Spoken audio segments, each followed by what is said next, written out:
I have to be honest with you guys, I did not like Justice League. Sorry, Mike. Justice League is good. It's such a relief to say that. It feels good for me. It's good for you. Justice League is good. Yes. But I did enjoy Aquaman in that movie. That's partly because I love Jason Momoa in basically anything he's in, but also because Arthur Curry brought some much needed levity to that dark DC color palette. Amen. Over the years, Aquaman has been relegated to the butt of many jokes. But now Curry kicks some major ass and we finally get to see his origin story come to life on the big screen.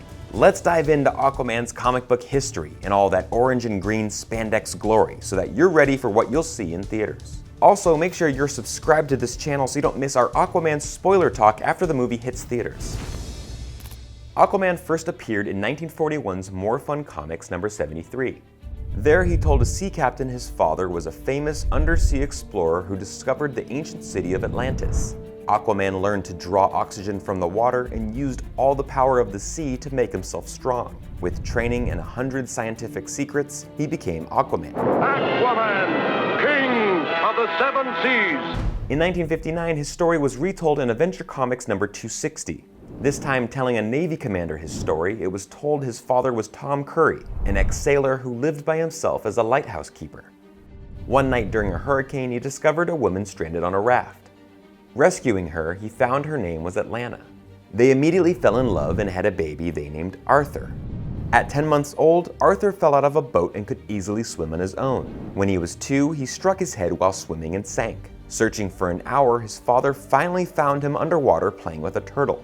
When sharks attacked the cove, Arthur could easily swim alongside them. And when Aquaman's mom was on her deathbed, she revealed the truth. She was from the sunken city of Atlantis. Her people adapted to their watery existence and they could live like fish. Atlanta was banished from Atlantis due to her constant desire to visit the surface.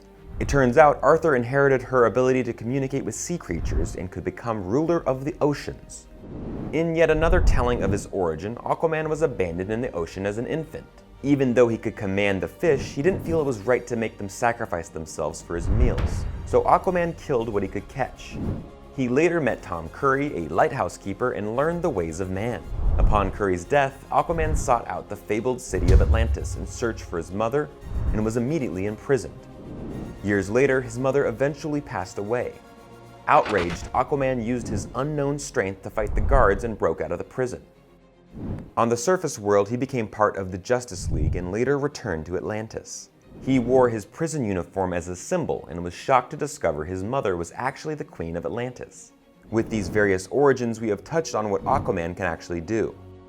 We know he can breathe underwater, he has incredible strength, and his body is pretty much bulletproof since he's able to withstand the high pressure of ocean depths. His trident is also one of the 7 most powerful Atlantean magical items. As for the talking to fish part, that's not exactly what he does. Aquaman has stated that fish don't talk because their brains are too primitive to carry a conversation. What he does is reach into their midbrains and telepathically pushes them to help out. In the Justice League movie, Batman finds Aquaman in a small fishing village in Iceland. This isn't the short blonde hair, orange and green outfit wearing hero we've seen many times. This Aquaman drinks a lot and seems to have some anger issues. Can you at least point me to Atlantis? Eventually, Batman talks Curry into teaming up with the rest of the Justice League in order to save the Earth from Steppenwolf and his Parademon army. Along the way, Aquaman helps revive Superman, then fights with Superman, then makes up with Superman, and together the team stops Steppenwolf from whatever he was trying to do in the first place. By the end of Justice League, Arthur heads back to his home in Atlantis. Now, we're definitely prepared for some changes to Aquaman's origin story in the upcoming film. From the trailers, we've learned that his father, Thomas Curry, was a lighthouse keeper yet again, and his mother, Atlanta, is Queen of Atlantis.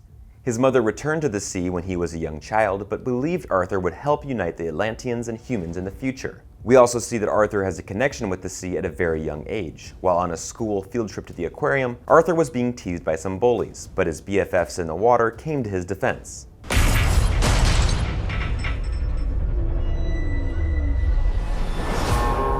Eventually, Arthur learns to harness these powers and is trained to one day be the true king of Atlantis. He's conflicted and hesitant about this whole thing, but after helping the Justice League defeat Steppenwolf, he realizes his role. It probably won't go so smoothly though. That's because his half-brother Orm wants to unite the Seven Kingdoms and attack the humans. It's up to Aquaman and Mera to stop a world war. What could be greater than a king?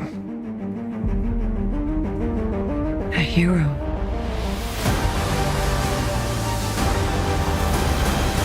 Aquaman looks like a ton of fun, and hopefully it's better than Justice League. Let me know your favorite Aquaman comic storyline in the comments below, and come back for our Aquaman spoiler talk review once it hits theaters. Thank you so much for watching, guys, and we'll see you next time.